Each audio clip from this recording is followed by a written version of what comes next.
નમસ્કાર ખેડૂત મિત્રો, આજે આપણે સમજીશું ચણાના પાકનું વિજ્ઞાન.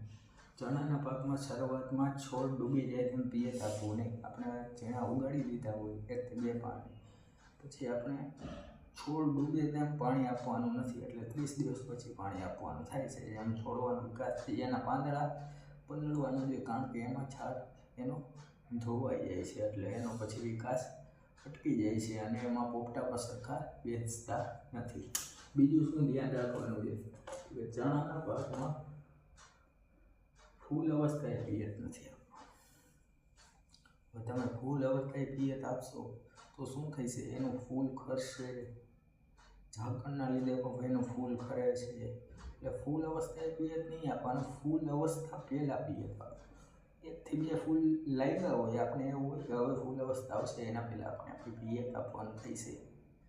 અને પછી આપણે પોપટા ભરાતી વખતે પિયત આપવાનું, એટલે ફૂલ અવસ્થાએ પિયત આપવાનું ટાળવું જોઈએ. હવે ચણાના પાકમાં 30 દિવસ પછી યુરિયા નહીં નાખવાનું. કેમ?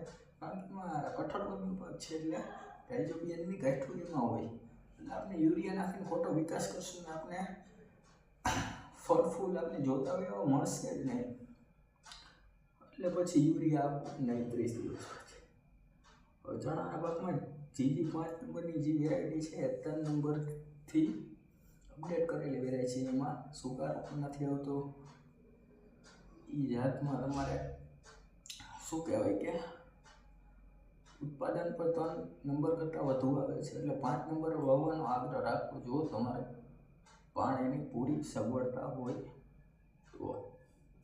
હવે જો તમે કાબુલી ચણાનું વાવેતર કર્યું હોય તો શરૂઆતમાં તમારે ટ્રાઇકોડર્મા સુડોમોનાસ આપી જ દેવા રહેશે, કારણ કે એમાં સુકારાનું પ્રમાણ વધારે આવે છે અને એમાં તમારે પછી વાંચથી સુકારો કંટ્રોલ કરવો બહુ અઘરો થઈ જતો હોય. હવે ચણાના પાકમાં લીલી અને લશ્કરી ઈયળના નિયંત્રણ માટે ફૂલ અવસ્થા પછી દવાનો છંટકાવ કરવો. ફૂલ અવસ્થા પછી છંટકાવ કરવો, કારણ કે તેમાં પછી પૂર્ણ અવસ્થાએ એમાં લીલી અને લશ્કરી ઈયળ લાગતી હોય છે. જેમ કે એફએમસીનું કોરાજન તમે લઈ શકો છો લીલી અને લશ્કરી ઈયળ માટે. હવે ચણાના પાકમાં પોપટા ભરાતી વખતે 05234 સાથે મિક્સ માઇક્રોન્યુટ્રિયન્ટનો છંટકાવ કરવો, જેથી તમારા પોપટા સરખા પ્રમાણમાં બેસે અને સારું ઉત્પાદન આપણે મેળવી શકીએ. પરંતુ આ છંટકાવ કરતી વખતે આપણે એટલું ધ્યાનમાં રાખવાનું છે કે જમીનમાં તમારે ભેજ હોવો જોઈએ. તો આ હતી મિત્રો આપણે ચણાના પાકનું વિજ્ઞાન. આભાર.